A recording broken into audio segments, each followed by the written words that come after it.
Gayatri Mahamantra with your back straight, both hands on your laps, left beneath the right, contemplative mood.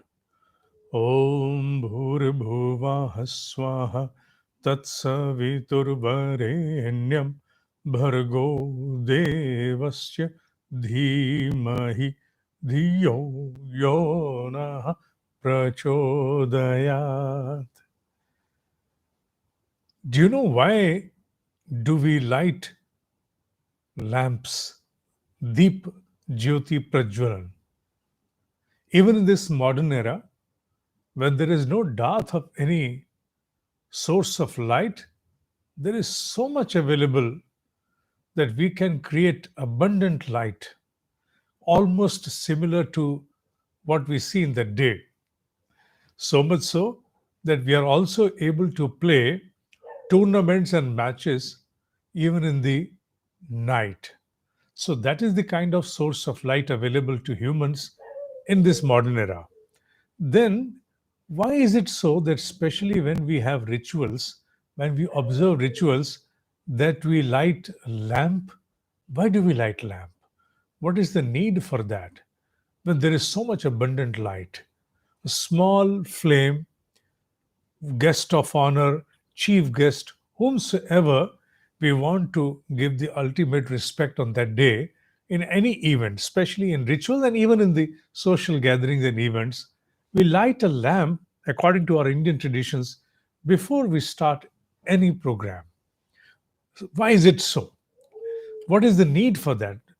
Do we really want to recall and honor the light? In a way, yes, and in a way, no. Then what is the actual reason for that? The purpose for that? What is the primary intention?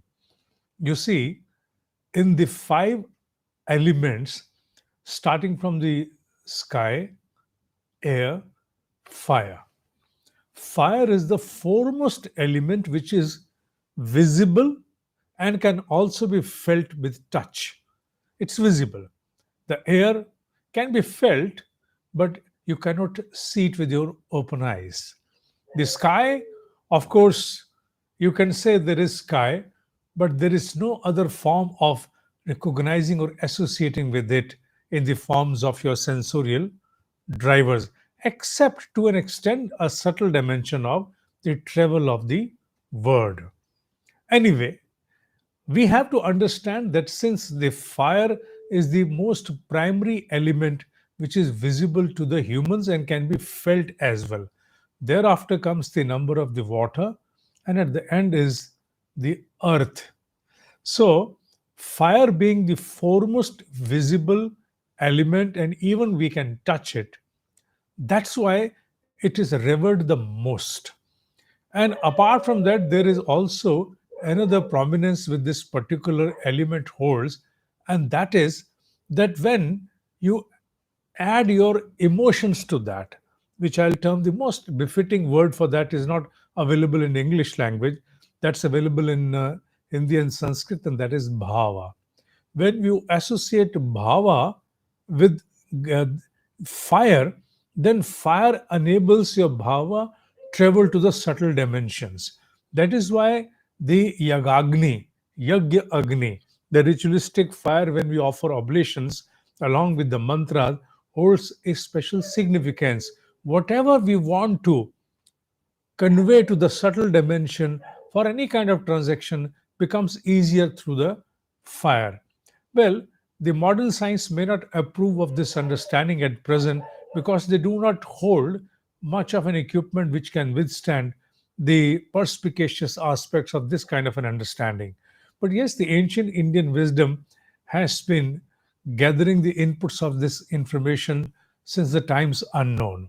So that is why the fire holds a very special significance in our ancient traditions.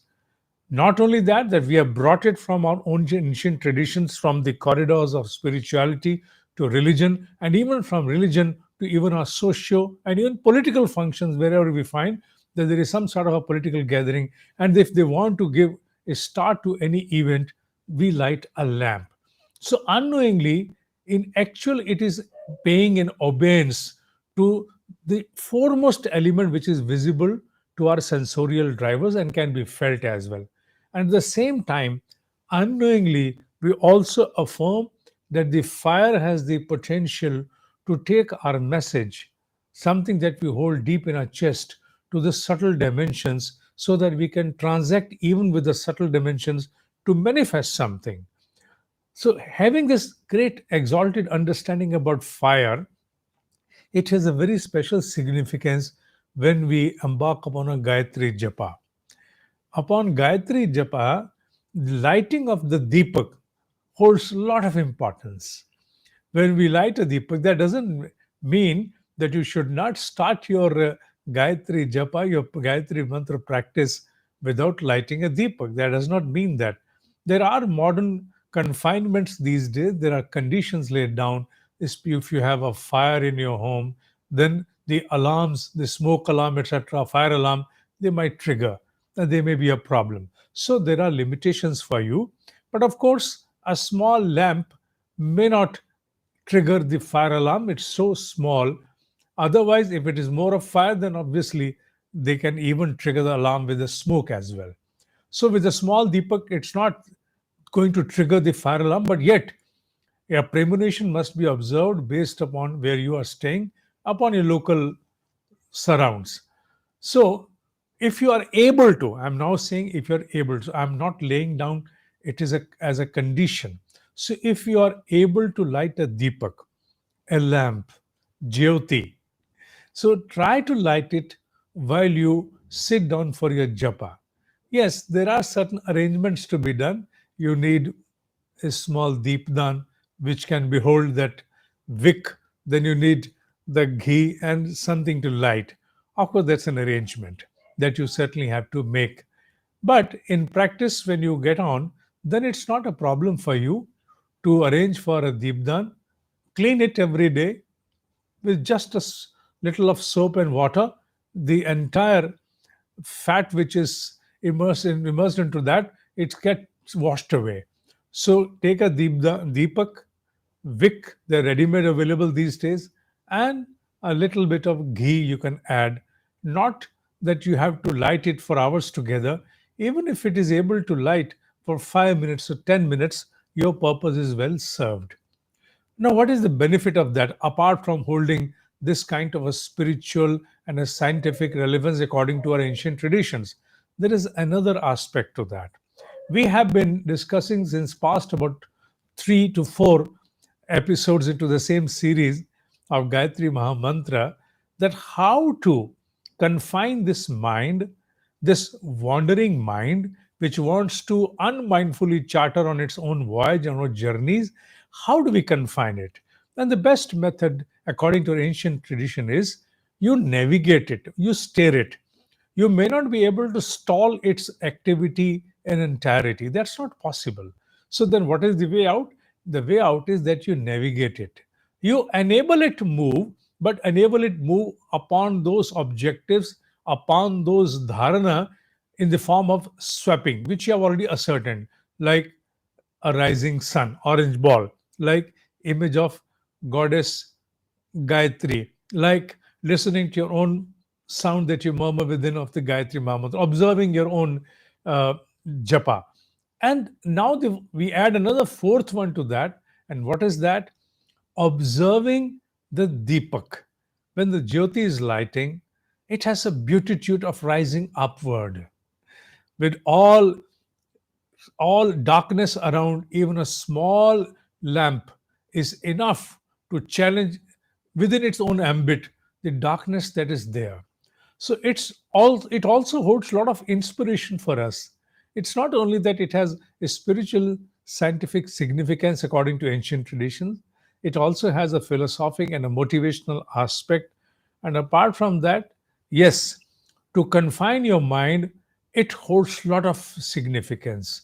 While you are into your practice, if you feel like that you're not able to hold your mind upon the image of Goddess Gayatri, you're not able to hold your mind upon the rising, that orange ball, you're not able to focus much upon that your own japa that you're murmuring or the incantation going on in a silent sphere, you're not able to hold on, then you have an outward mode available to you, whereby you can open your eyes.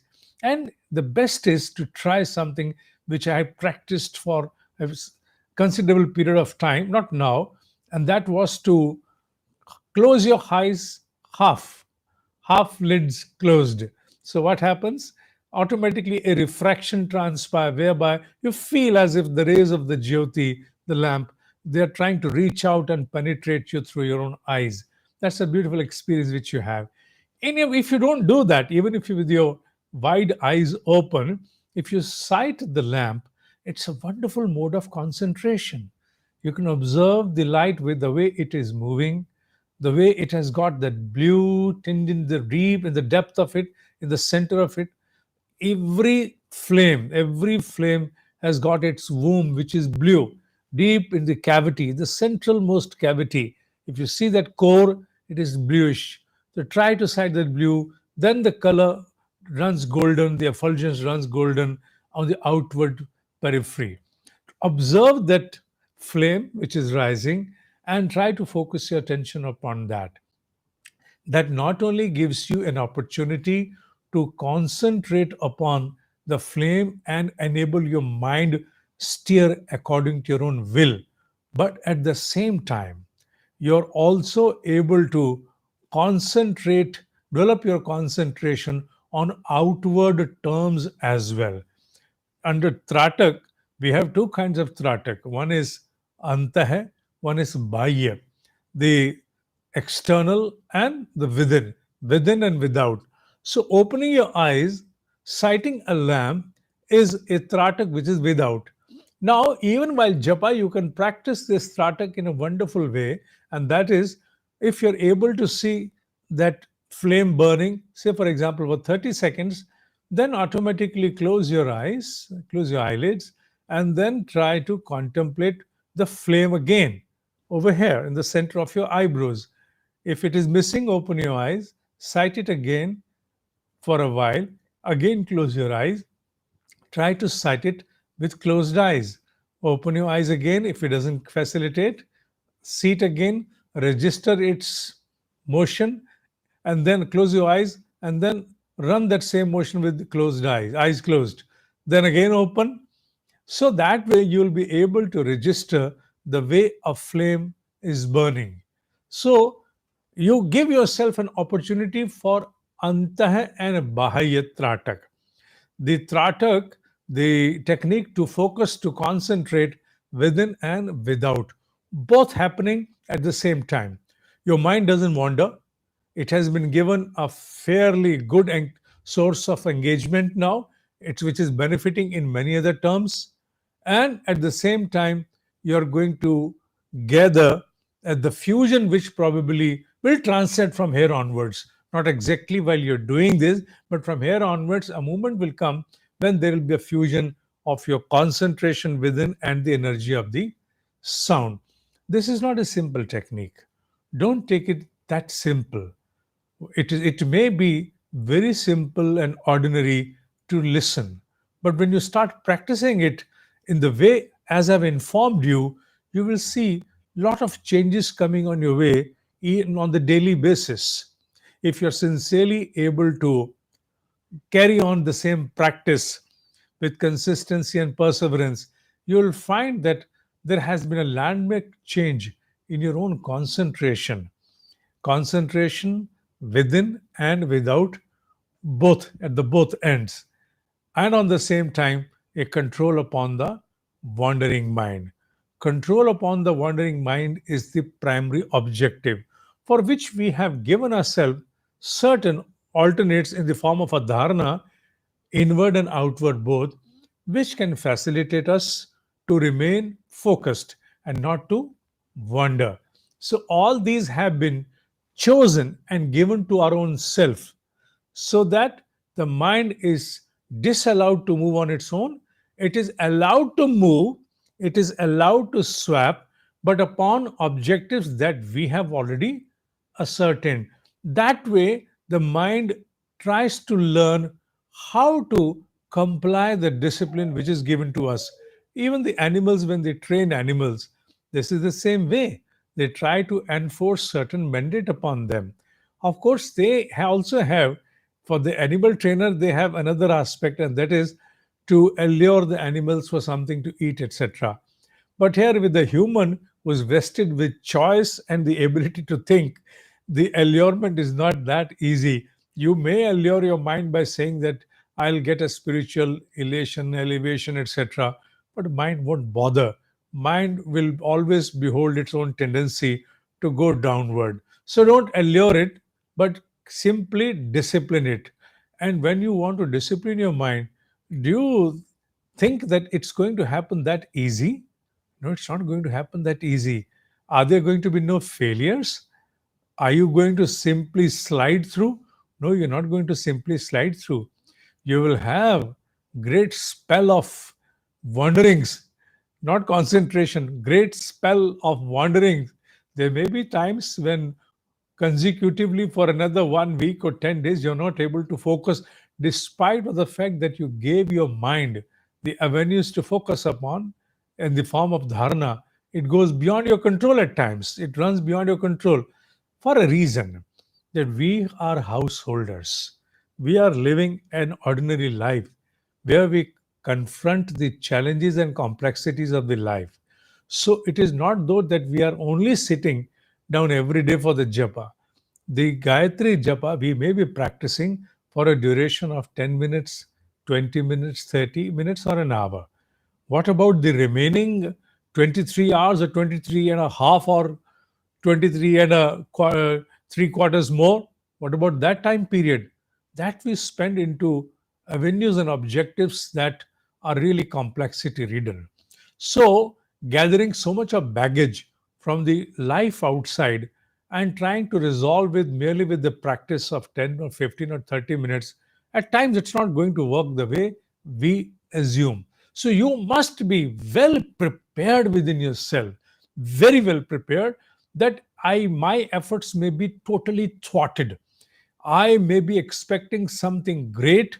It might turn up for a couple of days, but again, after a few days, I'll see that everything which was a form of a blissful joy being experienced, the kind of concentration and absorption which I had, is no more there. Where has it dissipated? It has vanished. And then you try to seek and hunt that kind of an experience, anubhuti. Don't worry. Don't hunt for anubhutis.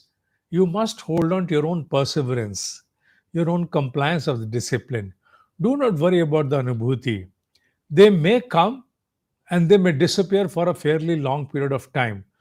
Do not be enslaved by anubhuti, that is experience. Let the experience work at a dimension which is not to your notice. The noticeability of the experience at time is not there. It's like constructing a building in which there are going to be 4 levels of basement or 3 levels of basement. So there is adequate work at the plinth, then in the basement before the slab for the ground floor is cast. You may say nothing is going on. If you're passing by such a construction which already has got a boundary in the form of some shade, some sort of a tin shed, you may not be able to sight anything which is rising atop. And you may say the work has been going on since past more than a year, but it seems that nothing is working. At times it appears that the work has been stalled, but no, the work was on. It was at the plinth, which has to hold a lot of weight, which is going to be atop that building. Then again, it was a work for the basement levels for the parking going on. And now it is a moment when the slab of the ground floor has been cast. The similar goes with the sadhak. Now, sadhak may presume, in the absence of experiences coming his way, in the absence of the kind of sought concentration, the kind of exuberance that you seek within, that it's nothing. I think all my efforts are going in vain. All is futile. It's all exercise of futility. So, no fun in carrying on. No, it's not that. The work is going on. At time, work may prolong. It may prolong. But remember once and forever, whenever you enter spiritual practice of consciousness, nothing goes in vain. Everything is under construction. There is something in making within you. It may not appear, not come to your observation on the apparent aspects, but yes, there is something going on. And the changes surface maybe not in the manner which you seek, maybe in the manner that they are now altering your perceptory windows. Your perceptions are undergoing a lot of changes. The entire way of your thinking and perceiving situations have now altered. Things have now become very different to you. The same world is being perceived with a different perception, with different glass. Now, what has happened now?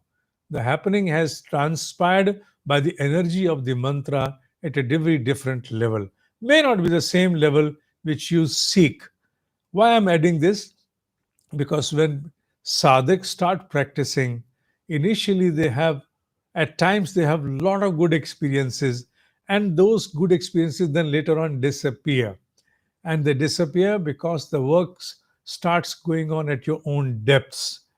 And remember, your work which you're doing through your spiritual practice has to combat on various fronts. Your awareness has been fragmented and assigned into several portions within yourself, which you are not even aware of, including the silent working which is going on within your body, that also being run by something, some motor is running behind you at the end of the consciousness, some programming, some fuel is being given to it by the way of consciousness. So you do not know where what is working. Your work, the energy has to confront not only your physical ends, your mental ends, your complexity ends, your challenges end, but also at the end that it has to undo in order to do something. So, at so many grounds and levels, the work is on. So, your expectations have to be scaled accordingly. So, don't make your expectation run. At times, we listen others that when they inform us, we have this kind of an experience. I had an exalted experience. I had that kind of an experience, and we try to compare ourselves the same way as we did in our schools during exams when the other kids used to seek for additional sheets one after another, and we used to feel deprived whether we are short of expression or knowledge. People are accomplishing much. And then when the results turned up, we came to know that they were simply filling it up. So don't get merely being deflected by the experience of other people if you come across anyone's experiences. You are in your own a sovereign republic. You are a sovereign republic in your own individual capacity. So be within yourself and let everything transpire within yourself. Do not get much inspired or much dissuaded from the outside, especially in the parlance of your spiritual pursuit. Yes, when you come to worldly affairs, we certainly get motivated from others, what others accomplish. But in the spiritual parlance, I said, you are a sovereign republic. Your way of journey, your evolutionary cycle, you are on what ladder of evolution may be absolutely distinct from any other person. You behold a very distinct thumb impression, which is not common to any other being on the planet, not only now, maybe even before, and I can't say about the future as well. So you hold a distinction which is something unique bestowed upon you by the Almighty. So respect your distinction, and respecting distinction, don't compare when you talk about spiritual pursuit and your experiences.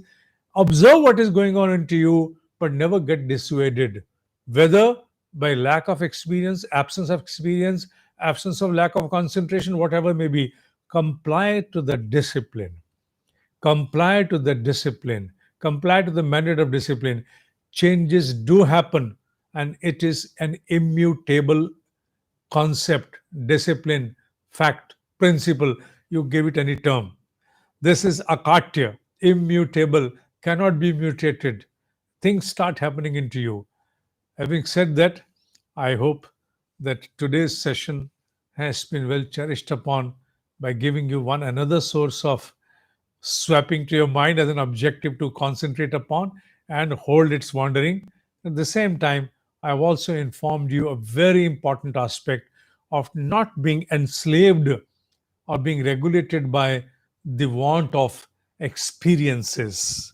The work is going on into you every minute that you dedicate in your spiritual pursuit, and especially in the light of Gayatri sadhana.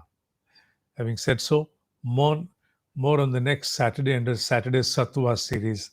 Share it with the like minded ones, especially the young ones. ओम ही सत्य है, ओम ही सत्य है, ओम ही सत्य है।